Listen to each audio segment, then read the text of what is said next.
don't like these extra gadgets because I don't think if you ride dressage, you should ever need it. This may get deleted, but I'm going to ask it anyway. Yes, and I'm going to be quite controversial here. I totally agree with an AI judge, but it needs to be based on the rules, not the results.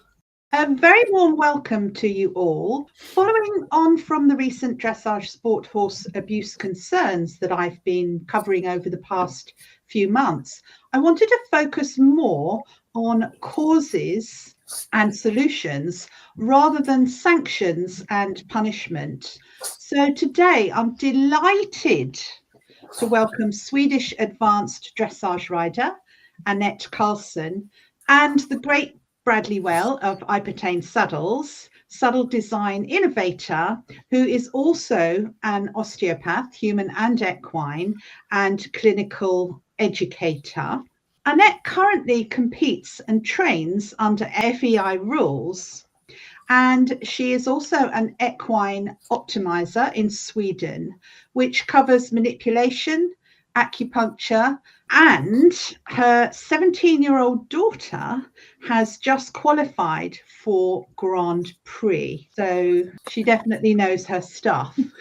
And I should add, she's a very, very ethical rider and trainer. Me, I'm a veterinary physiotherapist and graduate sports therapist of 25 years standing, and also a clinical educator and certified saddle fitter. I'm in my final year of doctoral studies focusing on rider lumbar pelvic pain and functional assessment. So Bradley has a wonderfully complex presentation and slide set here. So I'll hand over to Bradley and we'll just interrupt at intervals. Right, sorry, I am just having to sort out my screens in order to see Fine. you and go through it all. So, diving straight in, when you look at kind of the equine industry, we have to look at it in kind of various broad kind of definitions. We have various things which, or elements or kind of phases which impact horse riding, not specifically just for dressage, but the entirety of the industry. So the only way I was able to kind of present the information is by putting it up into a picture. So I sincerely apologize. It does look very complex.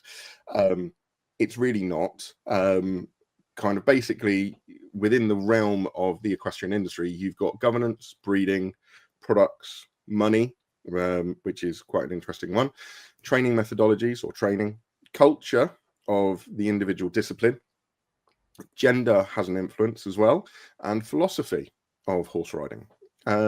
Now, some of these are what we call one-way relationships, and others are what we call a two-way relationship.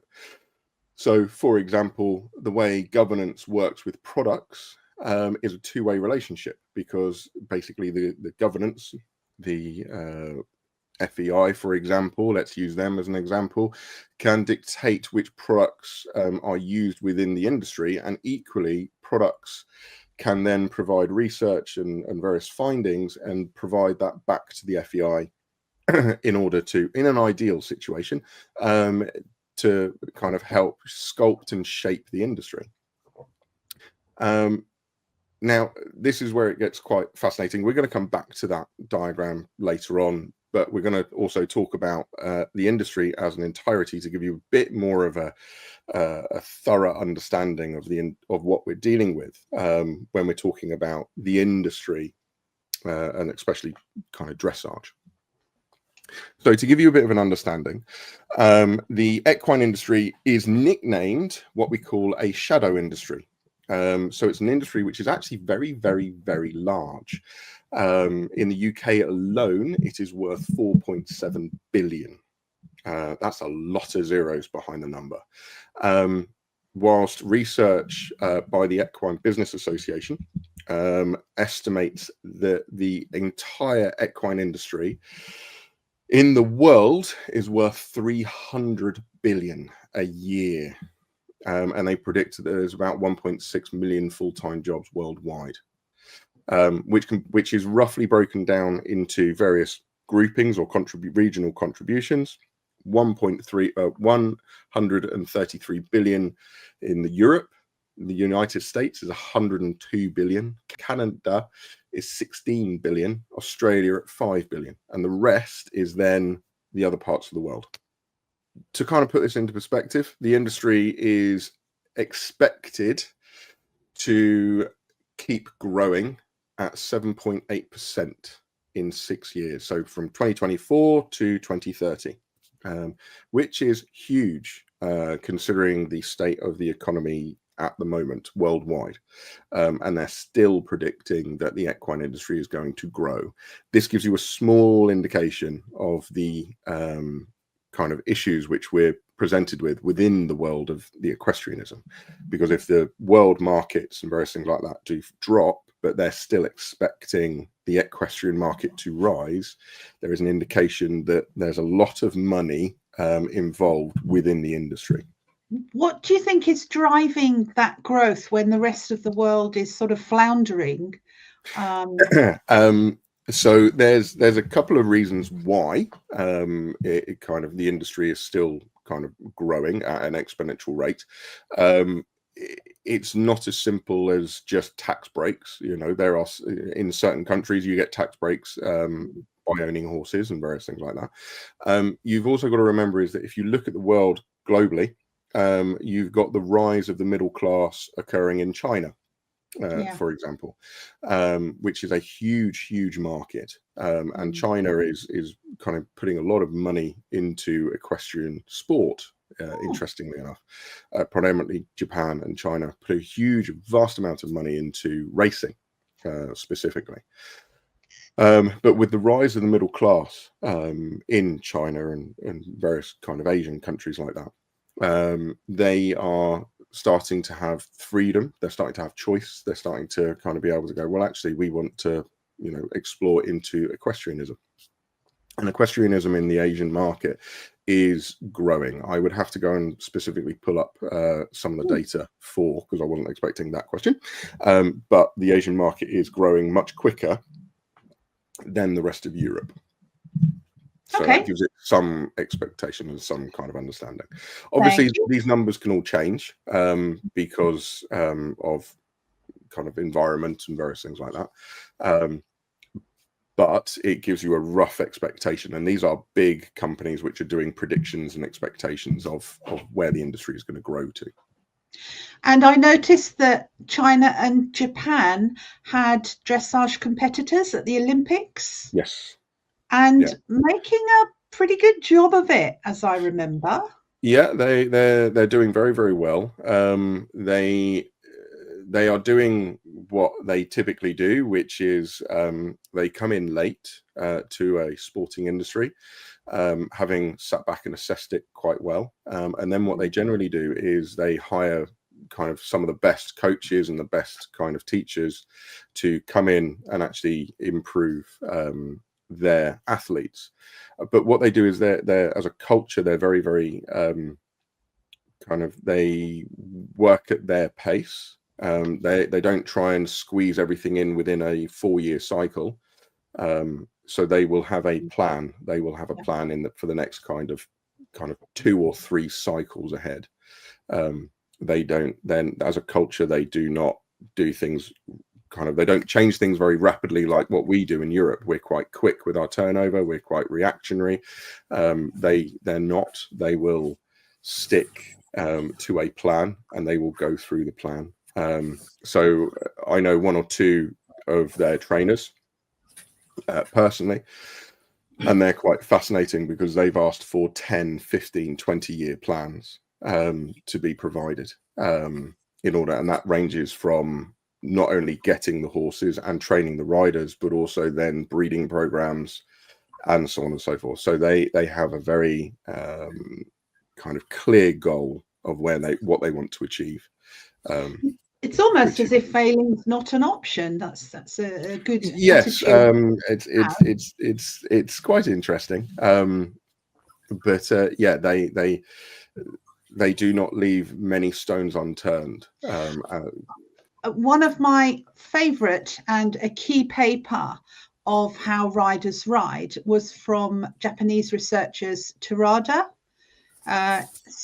beginning in 2000. So they were onto this 25 years ago, and unfortunately it hasn't progressed too much since, as in the knowledge has not exploded. But it hasn't progressed publicly. Okay.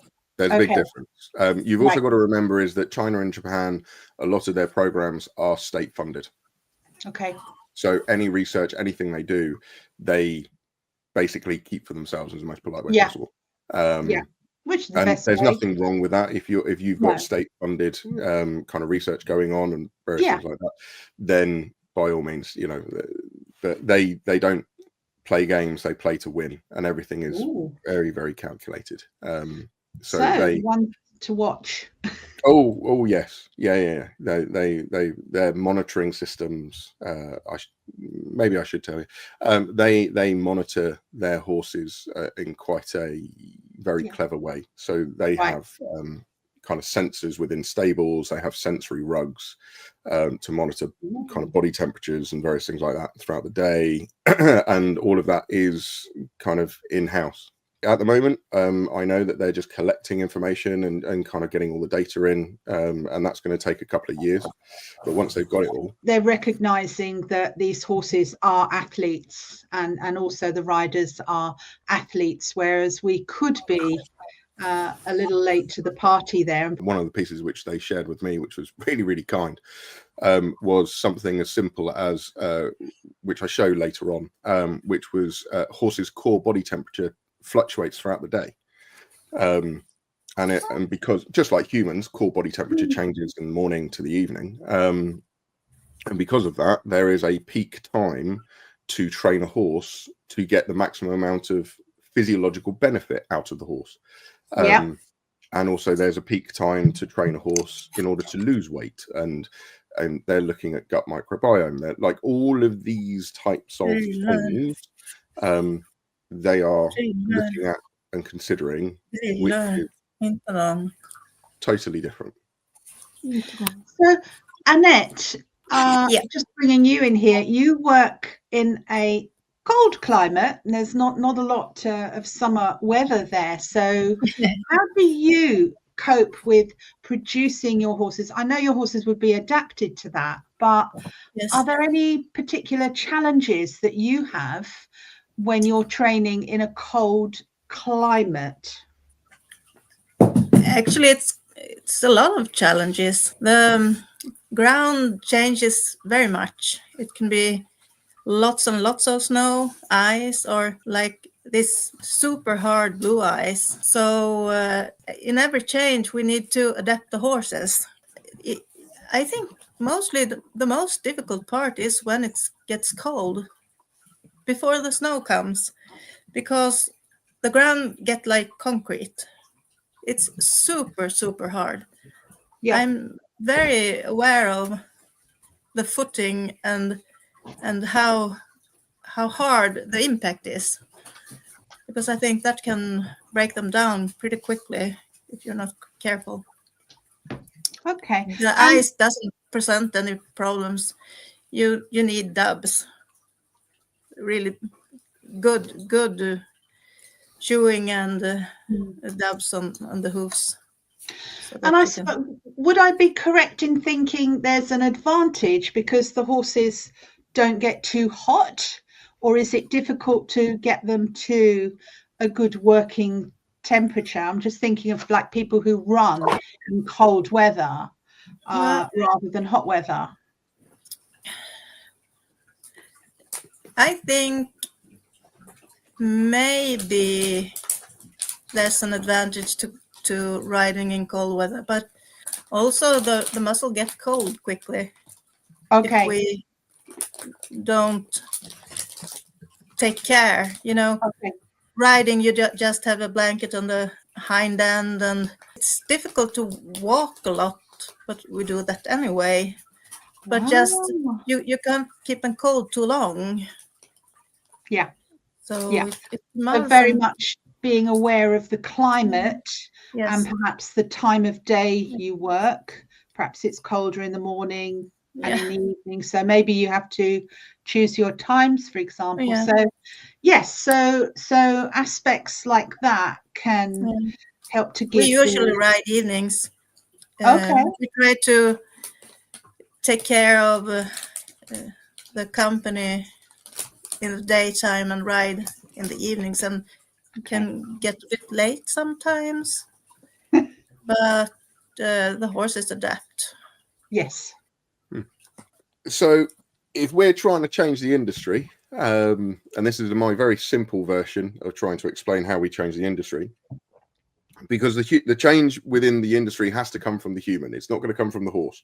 The human has to be the voice of the horse. So humans, if you want to make any decision or any kind of change within the industry, you have to do it via the emotions, because humans, the way we make decisions, are emotional based. We always make a decision based on our emotions. We don't, and then we justify the logic. We're not a computer. We won't try and just go for the logic straight away. And yes, there are differences between men and women on how we kind of apply that logic.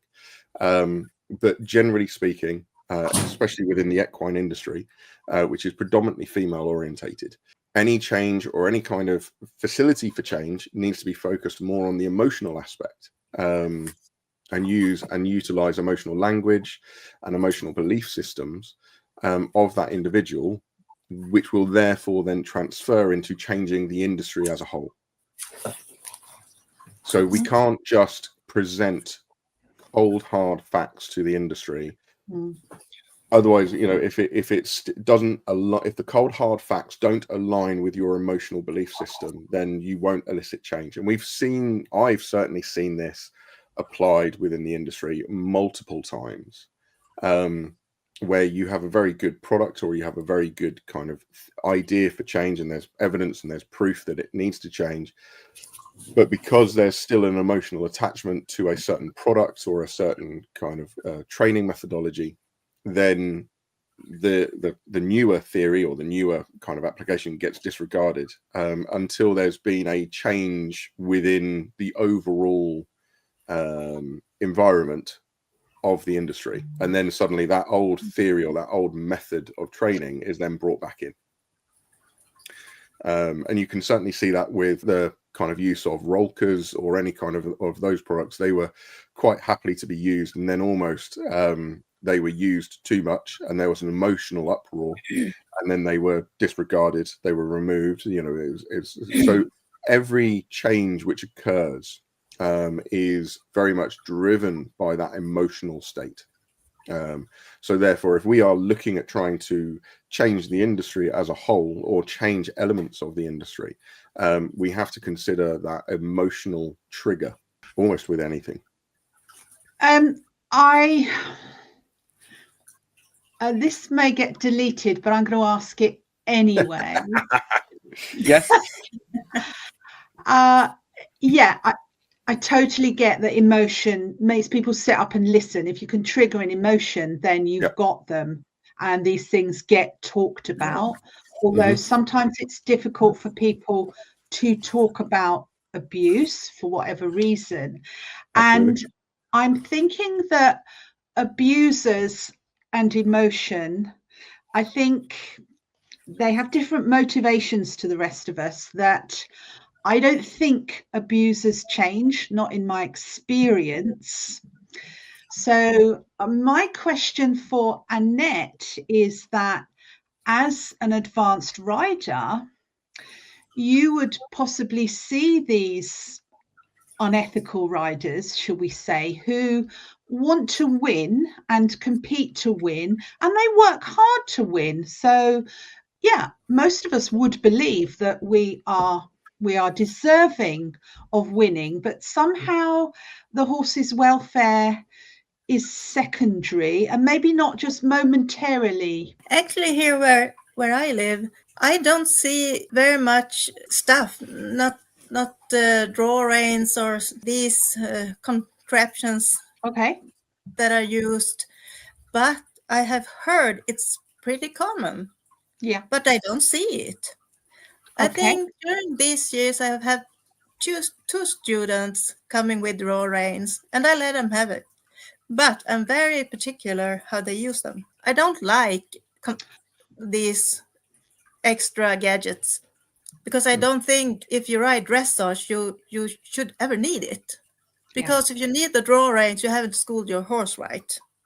Yeah. It's just like that. But they both had two young horses, and I think they was a little bit, they were scared of if they were going to jump or run away or something. It never happened.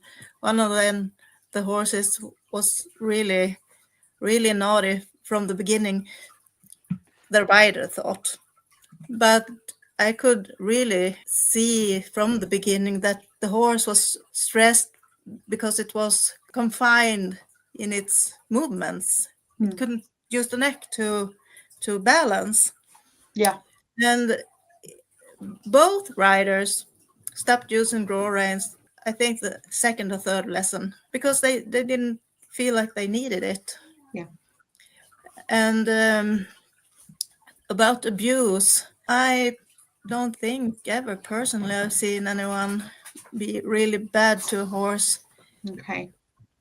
I've seen riders that don't understand how to school the horse, using the whip for this and that, not like just hitting and hitting and hitting, but in their inability to know what to do and how to get the reaction and why the horse reacts like it is.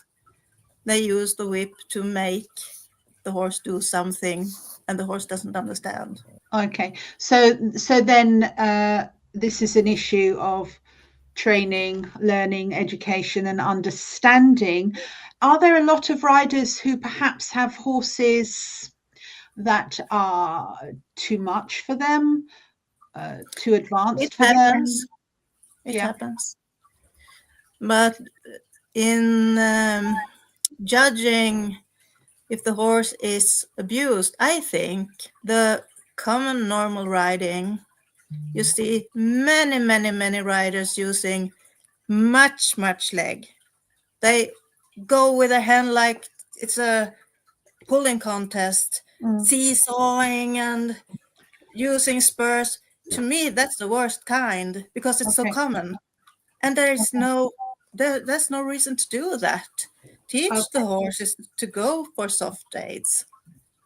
It takes longer, but it's better. In the UK, most dressage riders, they don't usually teach themselves. They have coaches. Yeah.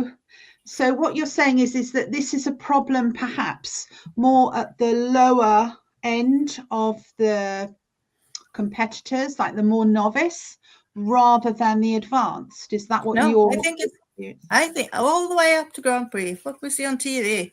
You see riders nagging with the spurs. It's horrible. I don't even understand how they can win. Okay. It's really bad. Do they do less in the actual competition? They can certainly do less. Okay. But if you ride like that every day, the horse won't go for soft days when you're competing. You need to ride and teach the horse at home where it's calm. Then think about taking it out, understanding it's going to go back in regression. Right. And then you're going to, in the new environment, that you step up the difficulty. So like if you have a puppy, for example, you teach it sit in the kitchen. Yeah. Then when that's confirmed, you take it out to the grass outside where it's calm, and sit is a whole different deal. When it can sit on the grass, maybe you can take it somewhere there's a few people, but you have to step it up slowly. People training horses doesn't understand this. They think if my horse can canter, make a good canter G part, it's going to do the same on competition. It's just, it just has to get used to the ring.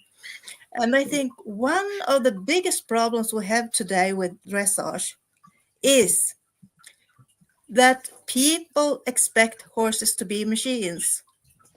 You can't take a horse out to a competition area and think it won't react to anything. And the ones that say, we've seen riders that treat the horses bad at home, but there is a reason for why they act as they do. Because if you think about, we'll take the dog comparison again. I competed much obedience with my Labradors previously. It's a club where they have these working dogs. And what I saw there was that they trained obedience, but they were very harsh on the dogs. If they weren't perfect, they came like walking, and they said to the dog, down, and the dog didn't lay down immediately. They took the dog up, threw it in the ground, and thought that was a good way. Or, if they pulled in the leash, they pulled back in the leash. And I came there with my Labradors, and everybody was practically laughing at me. I won quite a lot because I figured out pretty early that if I got mad, I had a tree. I can kick the tree if I needed to, because it's habituary. You get used to using these force and threats and such things. Coercion, Coercion, that takes precedent, and you need to use it. You can't just turn it off.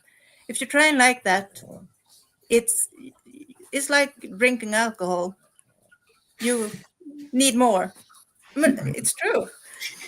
These dogs that are trained with these systems, they come into the court, the competition court, and they look for anything but their owner or handler, because they doesn't want to be there.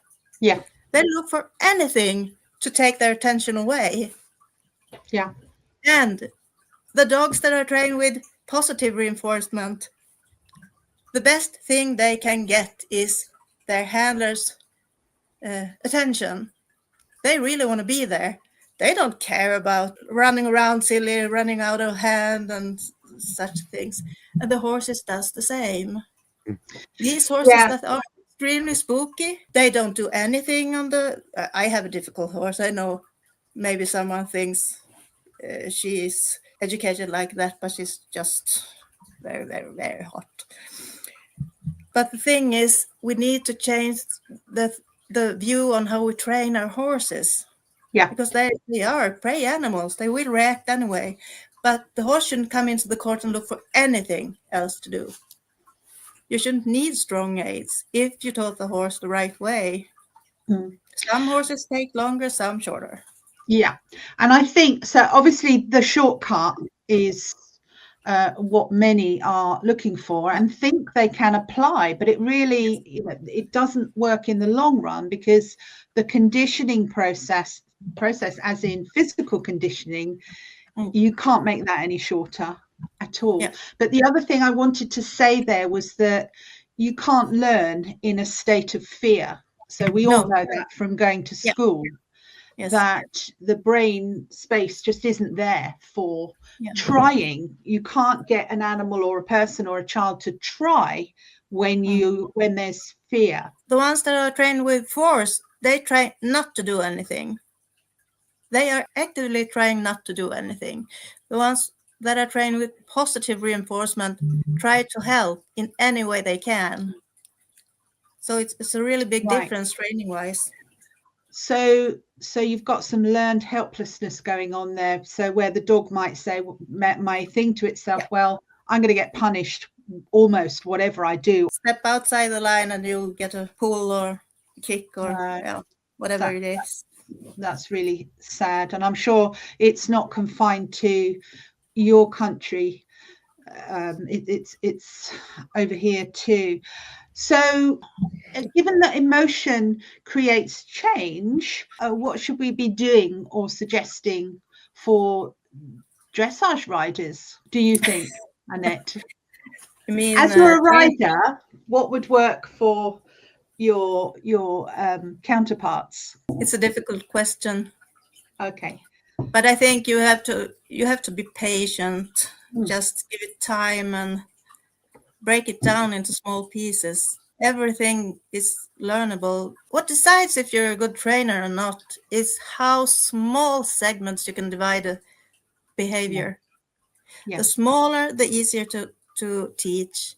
And also you can teach it backwards linking. And then the horse, or the dog for that matter, knows what's going to happen after the difficult part.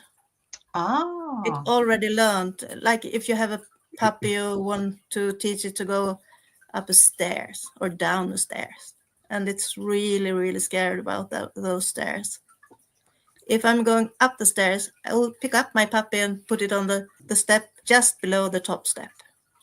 It has one step to go up. When that is fluent, I take it to the second step or the third. And the puppy can go one step up. Oh, I know this. And that's applicable to horses too. So getting very creative with Yes. the teaching, which is it's an art in itself, isn't it? Because the way we learn dressage is very restrictive. It's like the things that are taught for all these years are not very many ways to teach the horse or the rider, but it is. It's endless. You can use whatever you want, and also be really aware of how the horse learns. Some horses learn better to be shown what to do, but some horses like to find the behavior themselves. But I think it's very important how we do it. Okay, good. So that's something we could work on. And I think personally, I don't know why we're not allowed to use a voice when we're competing. But it's whatever it takes to get creative to help the horse to understand what's required. So there's some weird rules in dressage. Just like you can't have leg protection. Well, if I have a horse and it's coming like intermediate to Grand Prix, and I protect that horse to the teeth, but when I'm in the dressage ring, I can't have protection. That horse maybe it's not used to going without. It may not be even aware it's kicking itself. It's strange. I don't understand the reason for it. We'll come back to that. I think we have got plaque and something in the later in the presentation.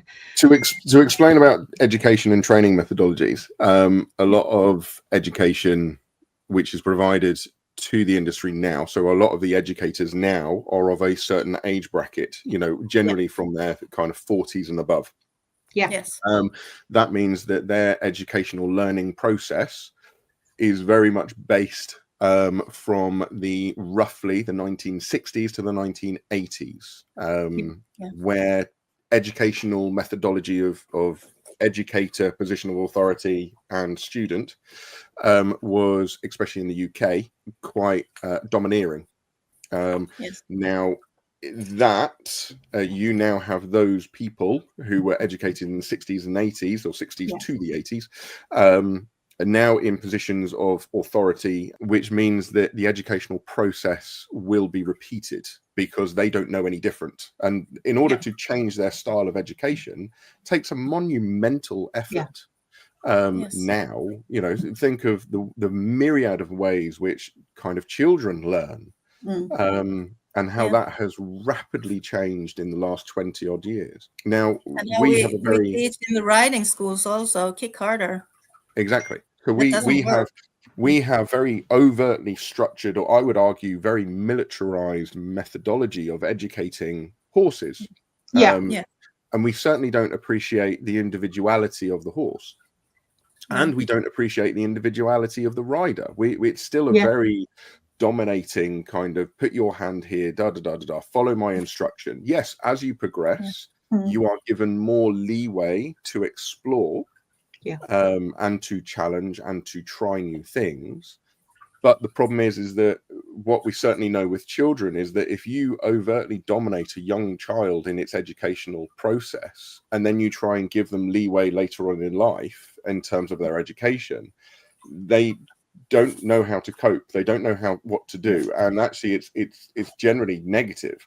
Whilst actually, if you flip it round so that they have a lot of explorative play, a lot of expression and ability to kind of just try new things, and then you have more of a structure implemented later on in their educational process, children generally develop a lot better.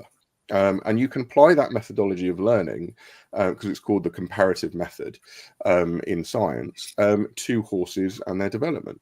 You know, that's where, as I say, you have a young horse, you kind of go, right, play, muck around, you know, try this, try that. You know, I describe it when I'm helping people kind of learn to ride or anything like that as okay, learn where all the buttons are. Learn, you know, if you give with your hands and you take the reins, what does the horse do? Does the horse lean against you? Does it actually resist? Does it stop? Does it? Because every horse interprets the same information differently based on its experiences, based on its life experiences beforehand. So the difficulty is when you're looking at kind of the various ways which we train, and this is something which you're starting to see now is because we've had a transition of education occur with the younger generation. They're coming up through and they're not abiding by the rules which were previously set by their mentors. They're actually kind of bucking the trend. They're trying new things. So we're going through a massive transition within the equine industry in terms of the education, because all of a sudden, you know, for example, a lot of the techniques and methodologies of training, horsemanship, Pirelli, so on and so forth, all these other kind of training methodologies, they've existed for a long period of time beforehand, but in various different other guises. But then all of a sudden, they're now starting to pick up speed, pick up pace. They're becoming normalized, so on and so forth. Why is that? And that is generally because the younger generation coming up through, because they were given play and they were allowed to explore and educate themselves, and it's a very different method.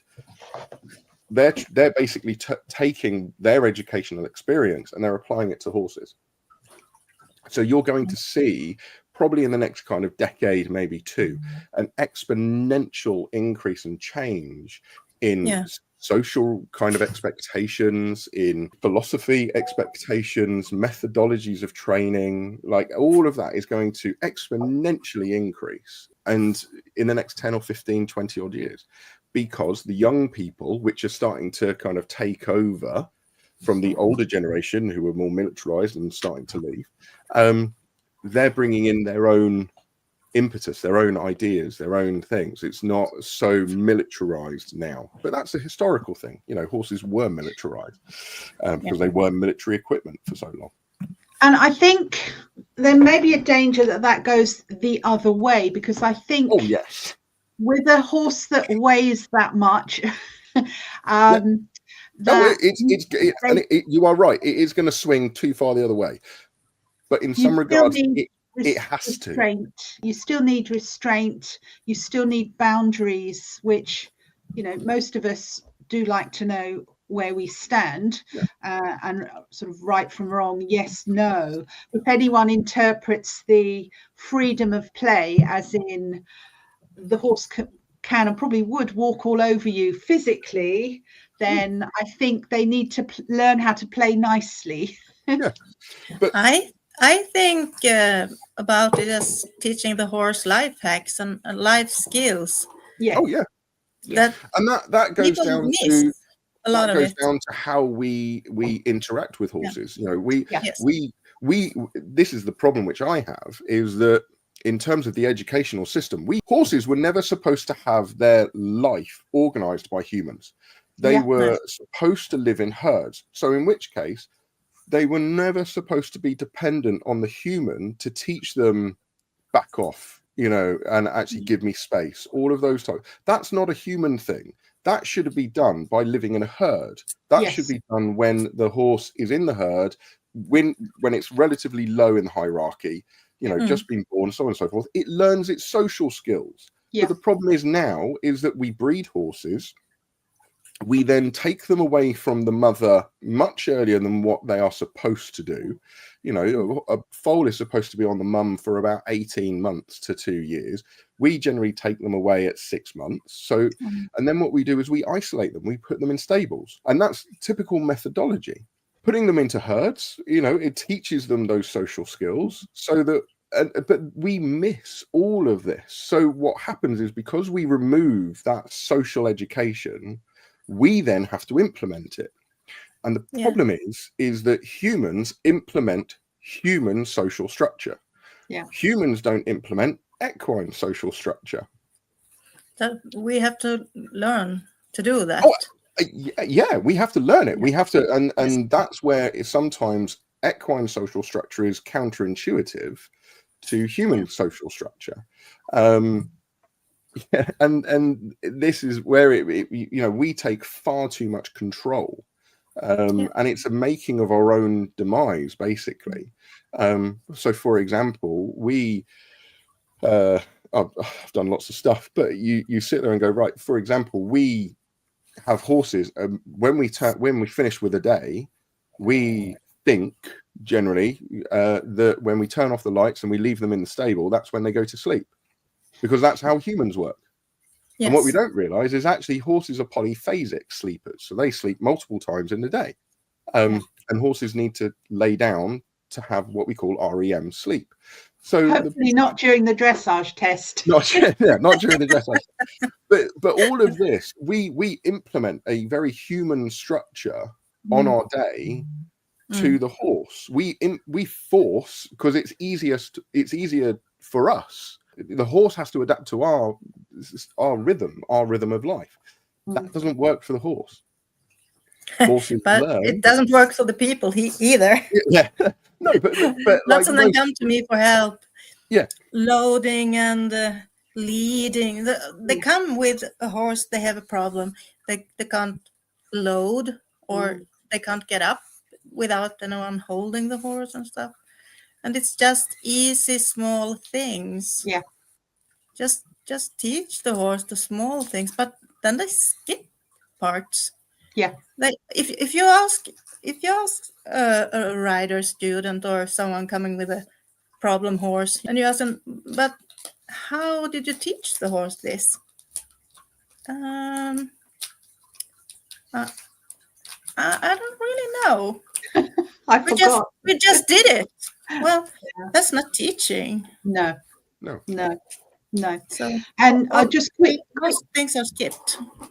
Yeah, I just quickly say that if I come across a difficult horse during therapy, which the owner has said, this horse is difficult, I'm not sure if it's in pain, then many times I'll say, especially if it's a younger horse and they don't know the history, I'll just say, look, get off, reback it, fill in all the gaps, and then decide. There's these gaps in training. Yeah. Okay, well, that was all rather deep for this slide. Well, we haven't even got into the fun stuff yet. I think it's intimately connected to the way people train them and how we expect the horses to appear on competition. Yeah, because lots of things are skipped. It gets too difficult. It gets trigger stacked because of those holes. One of the best ways to think about how education for the horse should be is almost like a pyramid. That's a massive oversimplification, but you've got to do your basics first. But your pyramid is only as strong as the foundation, but it's every block within the foundation. And if you miss a section, then you're absolutely right, as what you're saying, Annette, is that all of a sudden that pyramid then has a weak foundation and it'll just it'll start falling in. So you can't actually do the advanced stuff until you've actually got the real basics nailed in. And this is the problem is we have people who are trying to educate a young horse, and I would argue that they don't know enough about learning, full stop. And I mean in terms of methods of training, not because there's a big difference between, in my terminology, of training, which is physical training, and mental or educational training. Yes. Because physical training is actually relatively logical. It's kind of physiology. What's the best time to train? What's the best nutrition? So on and so forth. That is fairly kind of nuts and bolts. It's kind of fairly logical. Yeah. The educational system is very, very different, because that depends on personality. It also depends on methodology of training, whether it's particularly kind of you're using tools or you're not, or time is also quite a factor as well. So all of a sudden you're sat there going, the people who are trying to educate a young horse do not know enough about the mental aspect of training, or the emotional or the educational aspect of training, and the different methods of training. Like I teach, I educate. So when I'm lecturing to students, I have to basically almost go, right, is this person a visual learner? Are they an auditory learner? Are they a tactile learner? Because I teach osteopathy, so I'm teaching people hands-on skills. So you're sat there going, okay, what's the best method of teaching this particular individual? It doesn't mean that I apply it to every student. You have to go through what's the best for that student. The difficulty is, as educators, they kind of go, right, what's the best for the rider? And then they kind of go, oh, well, okay, that's going to be transferable to the horse. And you're like, no, they might be totally different. Yeah. The horse might be a tactile learner, whilst the rider might be a auditory learner. Yes. And that's where the expertise comes in of the educational aspect, because you've got to almost kind of go, right, that student, that rider needs this horse needs this. Yeah. How do I marry the two? How do I work with both of them? Because they may have very different requirements. Yeah.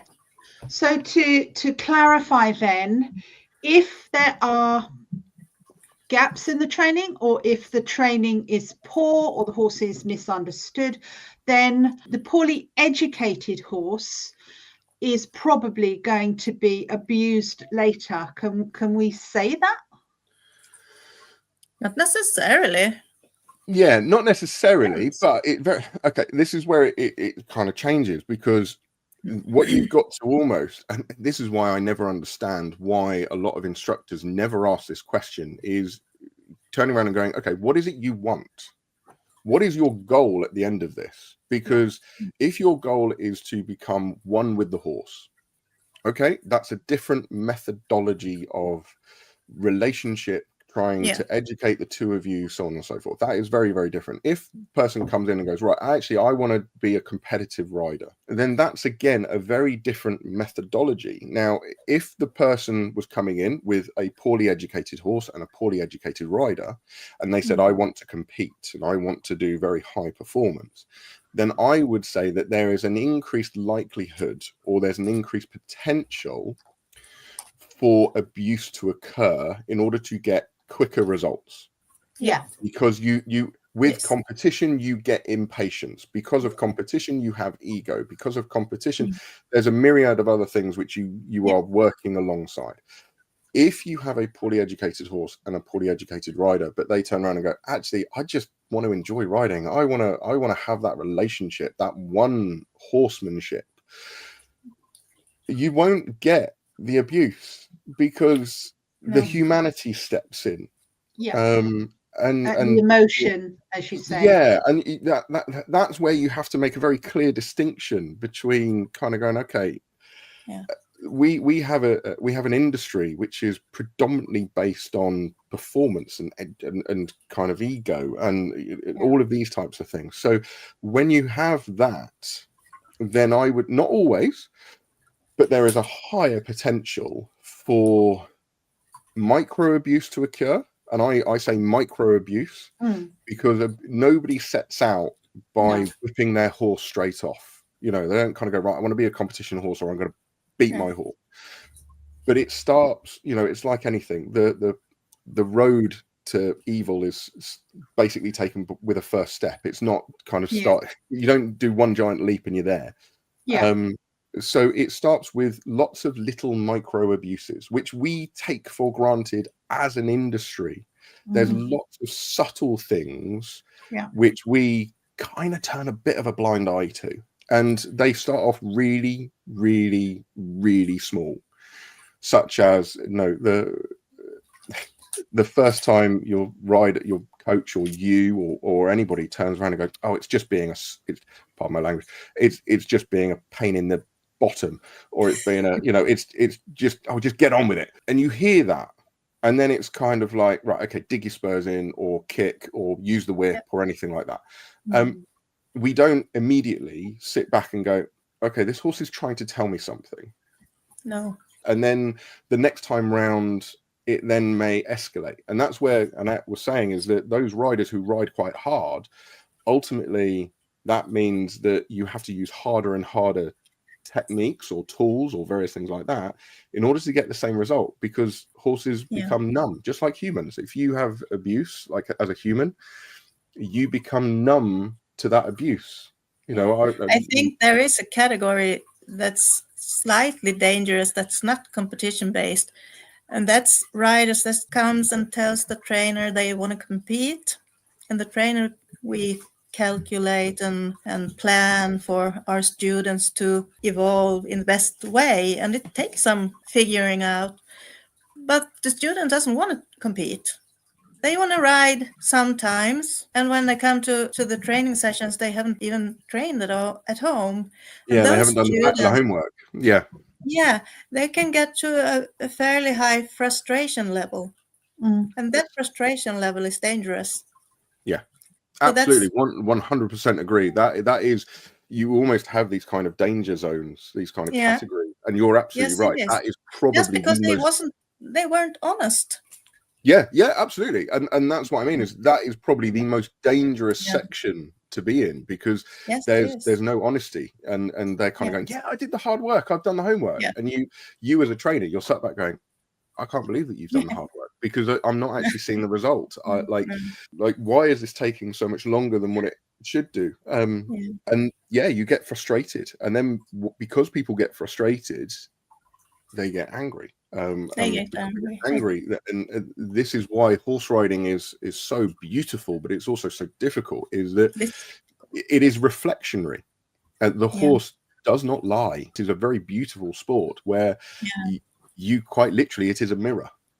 It is a reflection of your ability, it's a reflection of your interest, it's a reflection of everything. So if you some things I think also is, when people choose a trainer, sometimes people come to me and that they have seen me ride, and I ride by very small aids, not necessarily that people see I do anything, and they expect to ride in the same manner, but they don't want to go from the start. That it's going to happen instantly, and it's quite a process to change, because most of them lie in that section where they use lots of leg and lots of hand, and the horses are stiff and unresponsive because they don't know what to do, because there's so much said to them in a small second. They can't possibly translate everything. And then, of course, you have the poorly posturally educated rider creating the poorly posturally organized horse. So often that rider that doesn't tell what they really want. I want to have good control over my horse when I ride trail riding, and that's fine to me. They can do whatever they want. I'm not really interested in if they want to compete or trail ride, because that it doesn't matter to me what they want to do. I just want them to be honest, so I know what to do when I'm teaching them what's important, because it's totally different things. Absolutely. And just before we move on to the next slide, I've seen it where the trainers who perhaps don't train that rider, it'd be more like a clinic trainer, as it were, where they've got a reputation almost to uphold, so that if you go in and you say, okay, I can jump 80 centimeters, and this person may have them jumping 1.10 meters before the end of the lesson, simply because, oh look, I'm showcasing my skills, because look what I've done for this rider. Come on, form an orderly queue, please, because I can do the same for you. So there's that as well. Okay. Which essentially goes back to money, unfortunately. We're coming to that. Well, yeah. somewhere in the slides it is but it does that comes back to money, and that comes back to financial gain, because you're showcasing, and the difficulty is that is also closely linked to various other components within society. Money as status, money as things, and like gender, for example, and all of that is quite fascinating, and has an influence. So you're absolutely right. You've got people like educators who are coming in and almost showcasing, in order to basically go, right, okay, I'm going to get some business out of this. I'm going to get some money. You could argue, whose fault is it?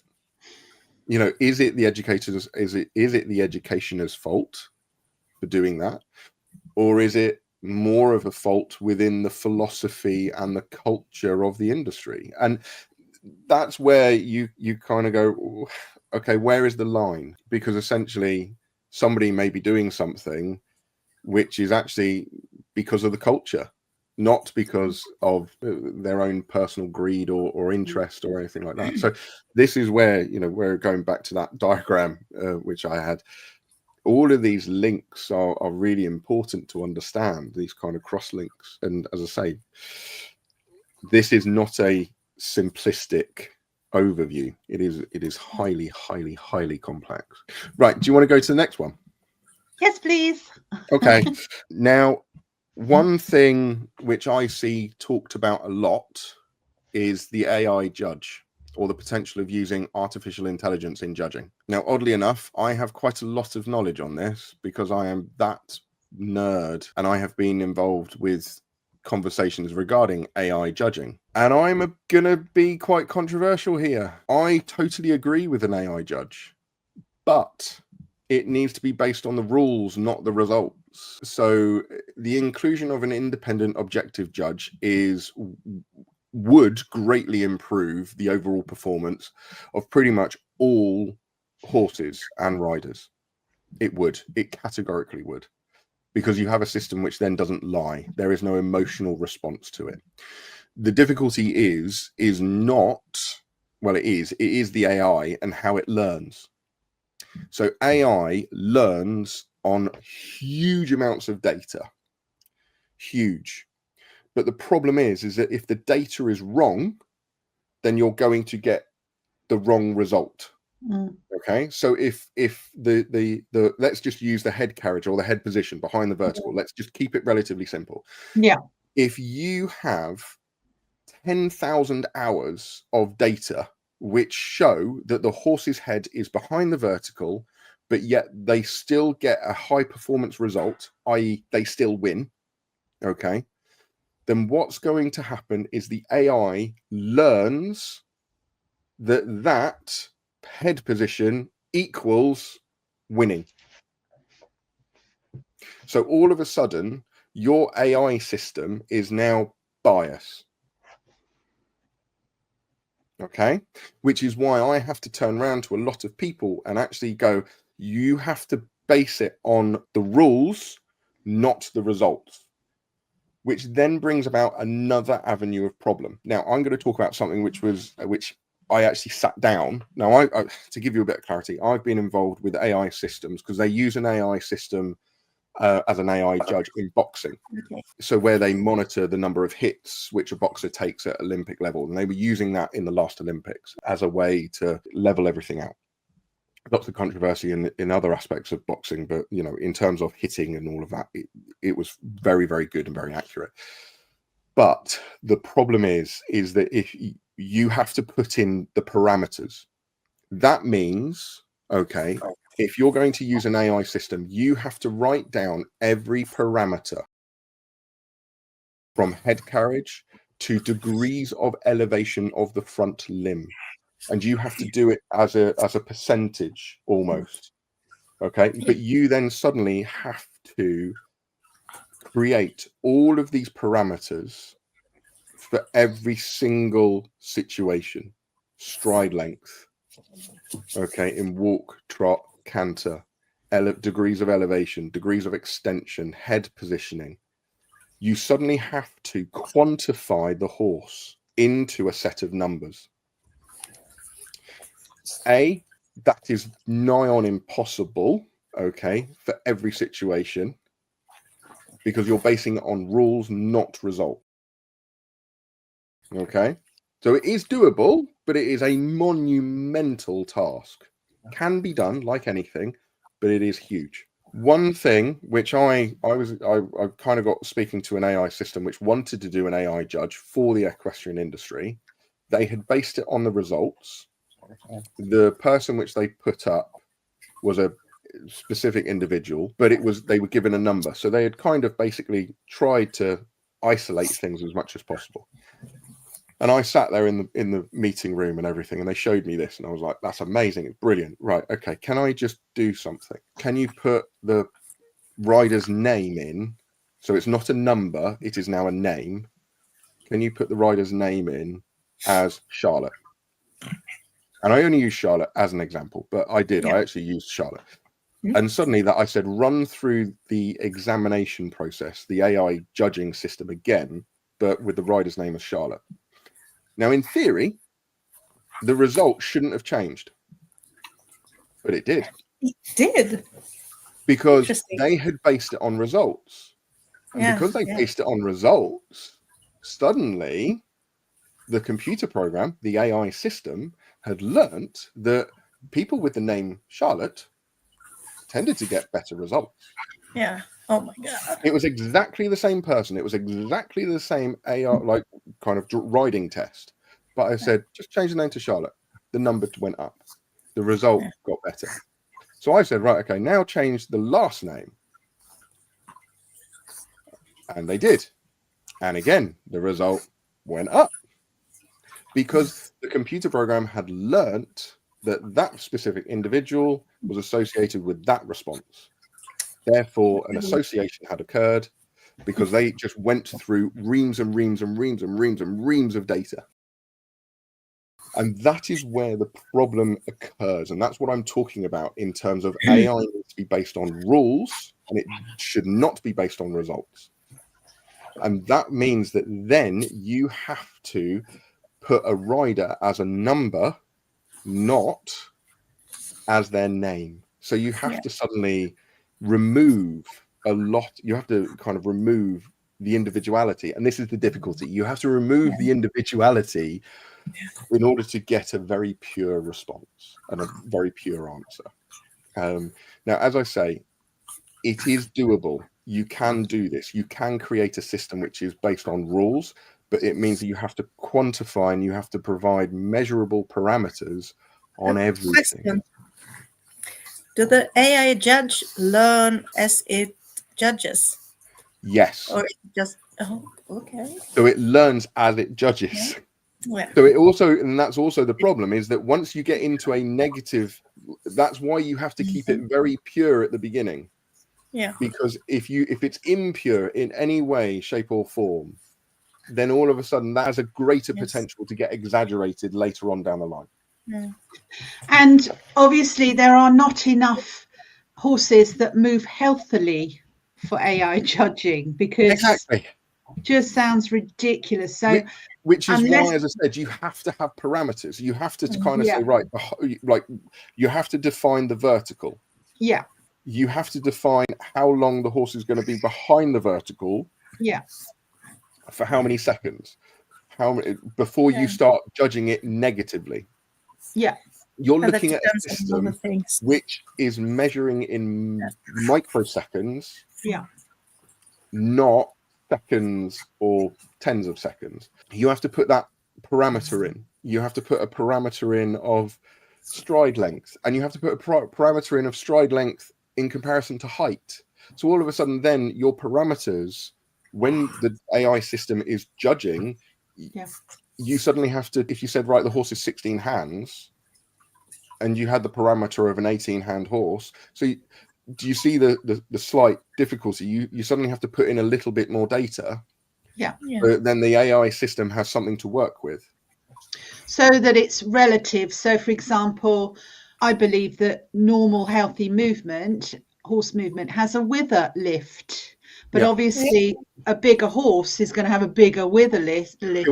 Yes. may win. For example, like the wither lift, you have to then have a parameter at the beginning where it is stable and static before you see wither lift. So if you're using wither lift as an example, you've got to have a picture or a parameter which says that's the starting point, that's the degree of elevation of the wither. If you don't have that beginning starting point and the horse is already elevated, then the computer says, well, it hasn't elevated, because that's the point which we're starting the assessment. AI can or should pick up the asymmetry, or certainly AI is a bit out there for me, and to me, as you say, it's somewhat ridiculous at times and illogical, but I think we can use technology to measure, but it will pick up on the asymmetry, it will pick up on the ranges of motion, and it should pick up on the expression of the gait, so making the subjective score objective. It will be able to do that, but again, it comes down to, at least at the beginning, you have to put in all of the parameters. And that's why I say it has to be parameter driven, i.e. rules driven. It can't be results driven. No. Now, a lot of AI systems are driven by results, and that has been proven. I think it was proven by Harvard University, where they basically put an AI system and they fed it nothing but right-wing propaganda and left-wing propaganda, and basically gave it more right-wing propaganda, and then asked it a series of questions, and it came up with right-wing results, if you see what I mean. And I'm talking about this in political terms, which basically proved that an AI system is only as good as the data which you feed it. So, and that's where the difficulty comes. So anybody who kind of says, right, let's use AI, you're sat there going, yes, but otherwise you're going to be basically perpetuating the problem which already exists. Yeah, that is the problem, that we know there's a movement problem, so therefore you can't base the system on poor movement, because we're just perpetuating the problem. Annette, I want to know what you think about this as a rider. It's extremely complex. Think just about, if we go back to the vertical, in canter, you have the entire horse's movement, different horses' movement, and you're gonna somehow take into account where the vertical is. It's a lot of data that needs to be correct for that to work. It's an interesting aspect to have AI judging. And then again, we're back to horses and their beings. But much of the asymmetrical we see in competition depends on the horse being tense. And that tension comes out often as movement differences. My personal opinion on AI judging is that it would be brilliant, but more as a, if there is a controversial, if there is something where you're sat there as a rider and you're going, actually, I think my movement was better than the score which the judge gave me. Therefore, can I refer to the AI judge independently, rather than having an AI judging system which is all the time? If you see what I mean. I think having it as a reference, like what they do in football or tennis or anything like that, where you can request, you can turn around and go, right, I want to request that the AI judge looks at my test and gives me a result. And if it is within a half a point then of the judge's result, okay, fine. But if it's outside by half a point, then we go with the AI judge. There's also a moral question, is that it's quite intimidating, the potential of having a computer system override a judge. There's a lot of ethics and various things like that which need to be taken into consideration. And also, like anything, people will learn how to gain the system. There's ways of doing it, and there's also a cost thing as well. You know, having certain cameras set up in every situation is not going to work, but having them set up at major competitions is going to work. But then you have people which are then going, it's like, I deal with people who know how to game the system at a competition by doing certain things to hide certain movements with their body and various things like that. They're you know, they kind of do stuff like that. So then you're kind of like, well, okay, what's morally right, morally wrong? And you have that grey zone. But yeah, it becomes more difficult for riders because all of a sudden you feel threatened almost. And there would be a lot of kickback with the use of AI, a huge amount of kickback, because all of a sudden you'd have potentially big performers who would then be knocked down some result. Yes. And some of them deserve it. Yes. But that's why I say is AI would be amazing, but we've got to have a much bigger conversation about it within the industry in terms of ethics, morality, the impact on the industry, the impact on individuals, the way the AI system is taught, the potential for bias, all of these types of things, and also the impact it has on us as riders, being judged all of a sudden, being judged by another human. You can kind of go to the human afterwards and go, okay, you've given me that result. Why? What is it that you are looking for? What is it that I need to do in my training to make it better as a judge from your perspective? With an AI system, you don't do that. You can't get that. It's very much kind of devoid of the human, if you see me, or devoid of humanity. It won't give you a kind of going, right, okay, you could work on this, or you could look at this. I'm playing devil's advocate because, you know, humans, there's always going to be a bias in some way, shape, or form. AI, you're not. But I'm playing devil's advocate because you kind of have to sit on both sides of the story on this one. Yes. So if we were to somehow program some healthy horse movement that we can all agree with, and as Annette says, there's a bit of an issue with tension here. Yep. But we can have rein tension sensors, for example. We can identify blue tongue, the big picture things like that shouldn't be happening. Stamp that out. If they weren't pulling like trains on the reins, then they'd be perfectly open to rein sensors. But Annette, what do you think about sensors? Perhaps something that checks how many times you kick a horse, or you'll use a spur on a horse, and that if we had a device that could measure that force as well. If we can really get using the technology that perhaps is available. Rein tension shouldn't be a problem to assess. That should be able to do by attaching something between the bit and the rein. Yeah. I don't think that's a problem. Okay. However, spur, that is more difficult, but it's also very visible. I think judges overall can see when the spurs are added in every step. That shouldn't be something that needs any sort of tracking device. Then again, if we take it just under observation, I don't think not any tension is better than too much tension. I think it depends on how you do it, because I think you can have a fair amount of pressure in the horse's mouth if it's steady.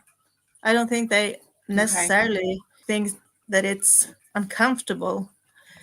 I think an uneven contact is worse. Okay. Because but that goes back to kind of suddenly the governing system having the ability to turn around to the industry and go, right, we're actually now going to create quantifiable measurements. So we are now going to force you to have rein sensors on your competition horses in competition. Yes. That's where the governing body has to be almost quite militant to that degree and kind of go, right, the only way we can measure you with your rein tension is by putting sensors on.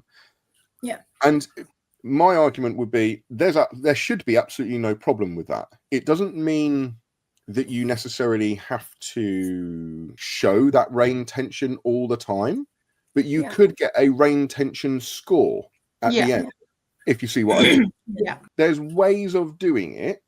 Yes. So that I'm going to say it in a slightly horrible way, but where you force the professionals or the competitive element to kind of go, right, you think you have good hands, that's absolutely fine, that's not a problem.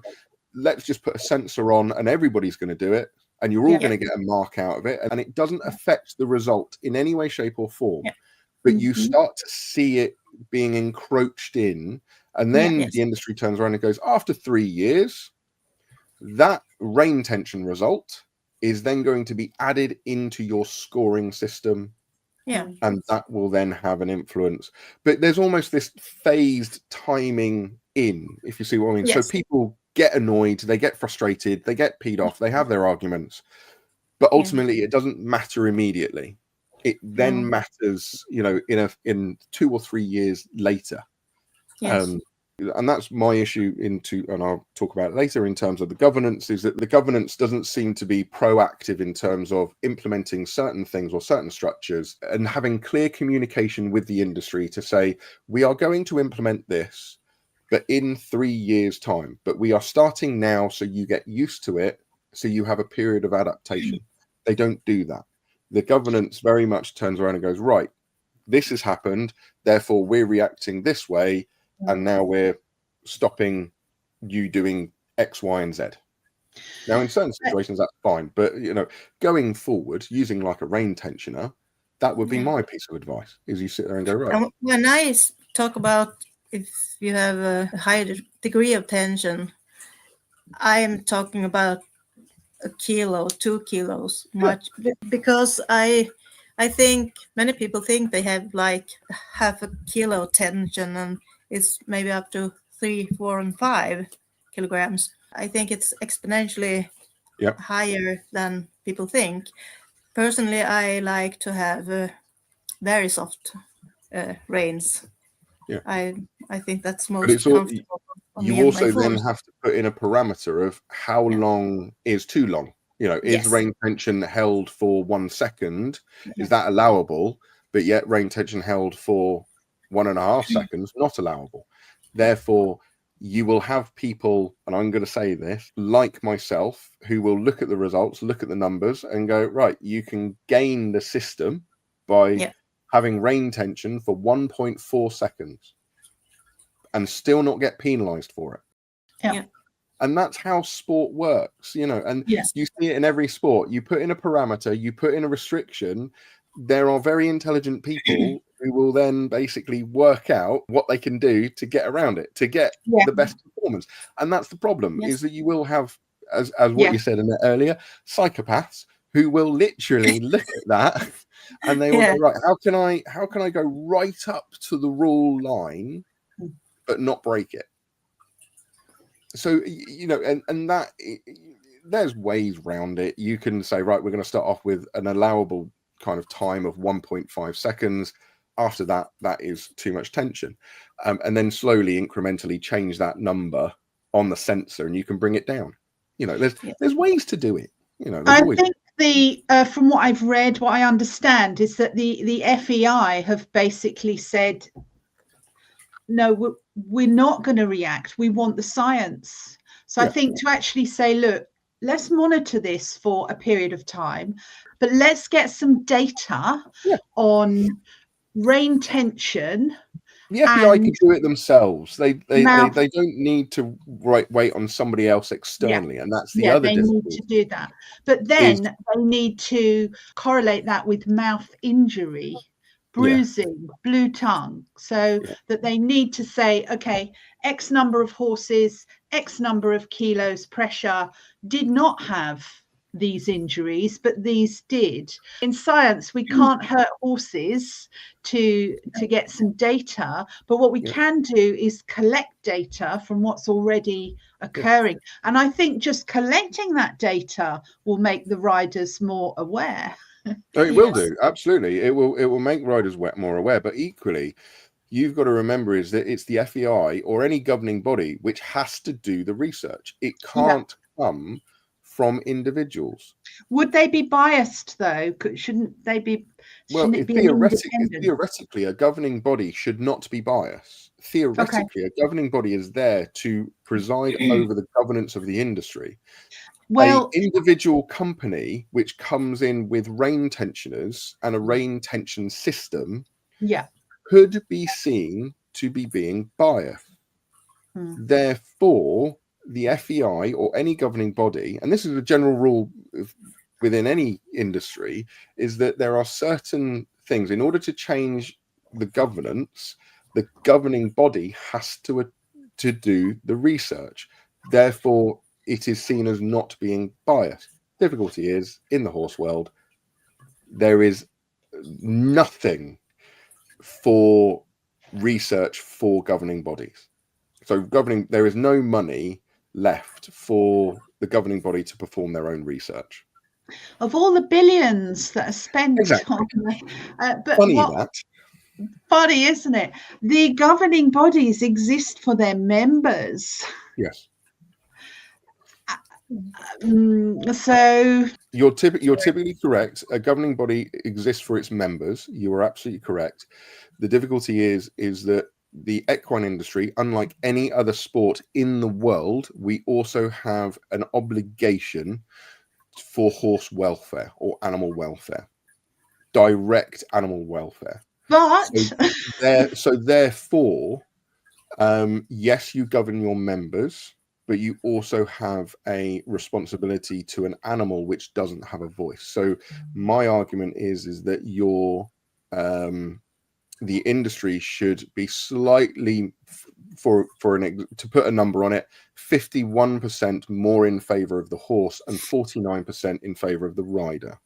You know, and that's because the horse doesn't have a direct line of communication. A rider does. So any changes within the industry should be done in mind with the horse being the priority, rider second. And I think, sorry, I'll come to you in a second, Annette, but I think when you get a governing body that basically is governing a set of competitions worldwide or internationally, it's hard to put pressure on that governing body, although I would argue that the Olympic Committee is higher. Yes, so absolutely. They are going to especially the conversations which are being had at the IOC, so the International Olympic Committee, about you've got inside info on that. No, but I know that certain conversations were being had with the IOC about whether equestrianism would continue within the ethos of the Olympics. Which I know that sounds really odd, but the Olympics only is on for a certain number of days. And it's also run as a business, and they've noticed that viewer numbers do drop during equestrian events in comparison to the early 2000s and various things like that. And they're saying, okay, is this a trend? Is the community, the worldwide community, starting to kind of not be so in tune with horse riding? And that's why, if you notice with every Olympic Games now, they include sports which they think may increase viewer numbers.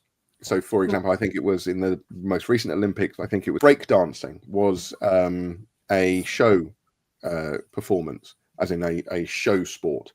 It wasn't actually part of the official Olympic lineup. So they quite often, the IOC kind of are, they run it as a business. They've got to look at numbers and whatnot. So, and it especially didn't help with what happened with Charlotte, literally days before the competition. And that adjusted viewer numbers quite a lot. And that incident, I mean, to me, the Olympics stands for sportsmanship, not cheating or, not bad ethics. So, when you look at it in that context, equestrianism doesn't really belong there. And of course, eventing costs a whole heap of money to put on, doesn't it? Because of the cross-country course. So putting that on in cities maybe problematic. So unfortunately, we are all aware that the days may be numbered. It will happen in the next Olympics, but perhaps not the one after. Annette, what do you think? I think we're back to not taking account to that horses are alive, because you can't take it as a football or a tennis racket. Yeah. You really need to understand horses are living creatures, and sad that we have come to this point that we expect them to be. Absolutely. Yeah. So if it is about horse welfare, and that if we can get technology to define horse welfare, then maybe it will survive. But I think it's quite late in the day, unfortunately, because I don't want to see equestrianism lost from the Olympics. I don't want to see it lost at all. But as usual, the minority are ruining it for the majority. When you consider what horses give us, and we're talking about sport horses here, not the everyday horse, but it would be horrible if all horse riders were unable to ride. I'm going to be a little bit crass here. I don't think that it will be removed. Not for if it was, there's got to be a load of serious events, and I mean welfare events, to happen in between now and the Olympics. And it's also timing. If there's kind of issue, kind of events occurring before the Olympics doesn't like it because it's bad rep.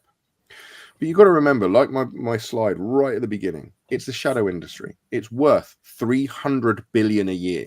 Yeah. This is a massive industry. It is humongous. It is not going to be dropped. Just kind of like, okay, right, we're having nothing to do with it. Things are run like a business. So if it can pull people in and people are interested and it gets people talking, then yes, it'll very much stay.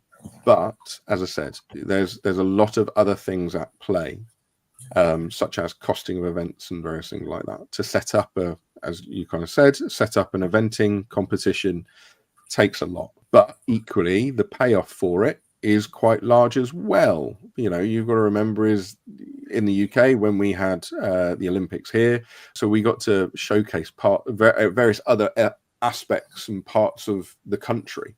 So there is a benefit to it. Whether that starts to become a problem for the IOC or it becomes a problem for the company is where the issues occur, if you see what I mean. But Annette's absolutely right. And this is where I say it later, is that we have removed I argue, the humanity of the horse, the individuality of the horse, to create more of a product.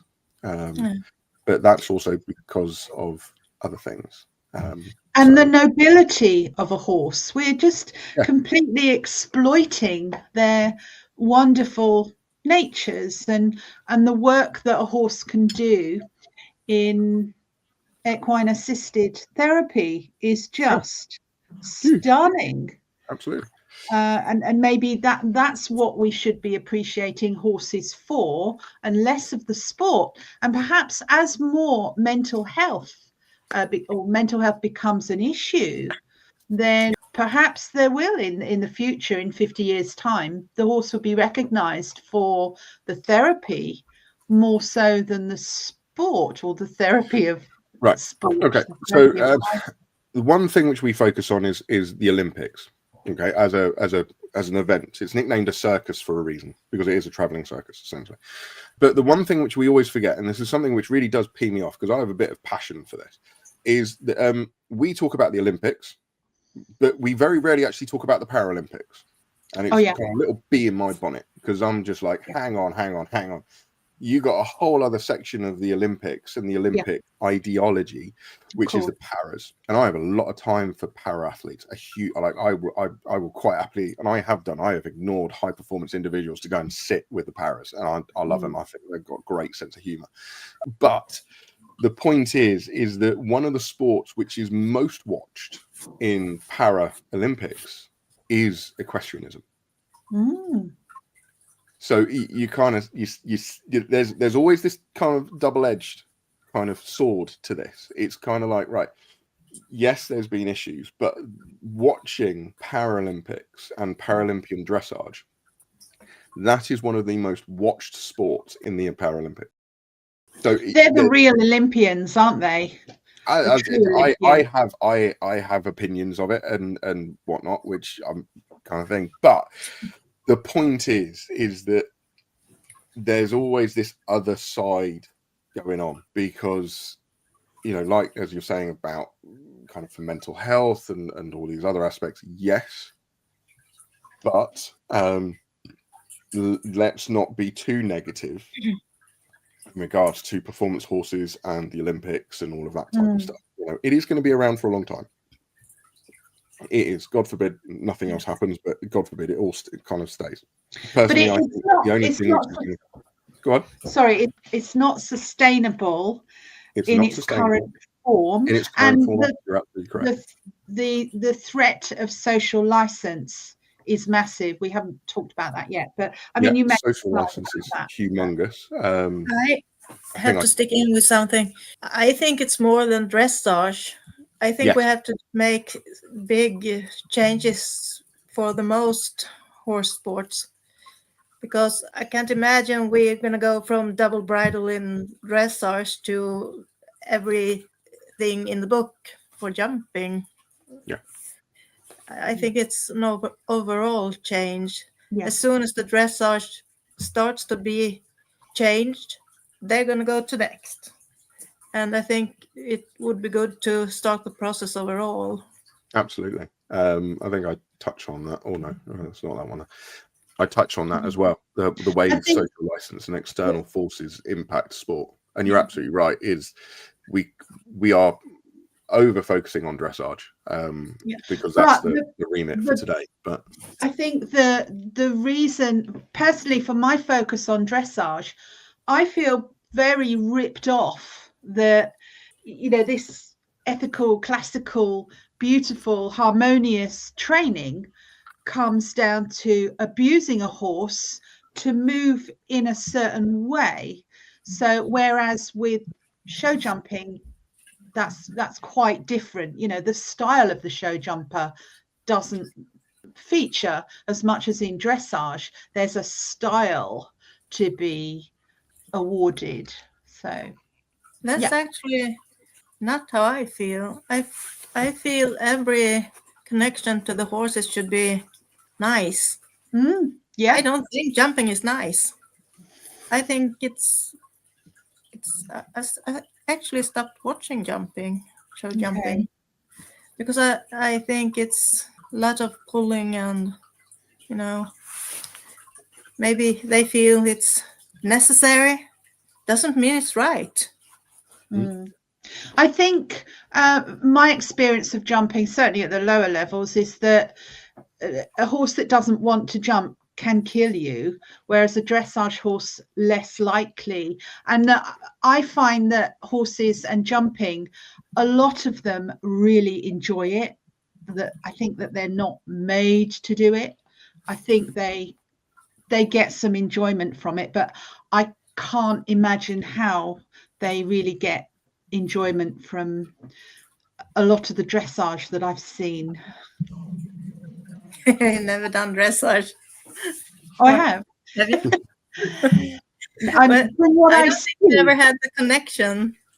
The poor movement to a horse when it does what you think. It shouldn't be let me say the dressage that looks like the rider is fighting with the horse. Yeah. No, that's not nice. Okay. Do we want to go to the next one? Yay! Yes. I'm not getting involved in that conversation. Huge, massive thanks to Annette and Bradley. Thank you very much. Good night. Good night. Good night. Bye.